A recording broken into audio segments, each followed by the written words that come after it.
சண்முகம் கேட்கிறாரு, மார்க்சிஸ்ட் தோழர் சண்முகம். சிபி ராதாகிருஷ்ணன் வந்து அவங்க துணை ஜனாதிபதி வேட்பாளரை அனௌன்ஸ் பண்றதுனால அதுல என்ன தமிழ்நாட்டுக்கு சிபிஆர் என்ன செய்திருக்கிறார்? அவரை போய் அனௌன்ஸ் பண்ணி இப்ப என்ன நடந்துற போகுது அப்படின்ற ஒரு பார்வை. 18 வருஷம் வாஜ்பாய், மன்மோகன் சிங் 1, மன்மோகன் சிங் 2 தூங்கிட்டு இருக்கிற தேவகவுடா, அதுக்கு நடுவில் இருந்த குஜரால் எல்லா மந்திரி சபையில உட்காந்துட்டு உண்டு கொளுத்தானுங்களே. திமுக மந்திரி சபையில என்ன கிழிச்சானுங்க தமிழ்நாட்டுக்கு. அந்த சண்முகத்திட்டு போய் கேளுங்க. வீரேஸ்வரான சண்முகத்தை ஒரு விதத்துல பாராட்டுறேன். சண்முகத்தை கண்டி 5 நடுங்குறானுங்க. சண்முகம் வந்து அந்த டாலர் சண்முகம் இருக்கிறாருல, ஒரு விதத்துல ஏத்துக்கிற கொஞ்சோண்டு அவருக்கு அரசியல் ரோசம் வந்துருக்குது. இப்பதான் ஒரு 20 நாள் நான் திருப்பி போற மீடியாவில் எல்லாத்துலயும் கேட்டேன், ஒருத்தன் பதில் சொல்ல மாட்டேங்கிறான்.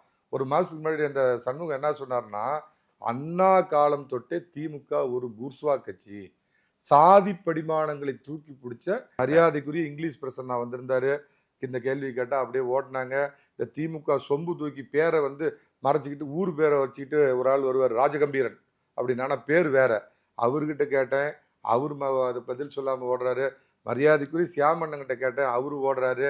எல்லா திமுக காரன்னு கேட்டு பார்த்துட்டு உங்களை பூர்ஸ்வா கட்சின்னு சொல்றான். அண்ணாவை இழித்து பேசுறாரு சண்முகம், இந்த மாதிரி அண்ணாவை பழித்து பேசுறாரு அப்படின்னு.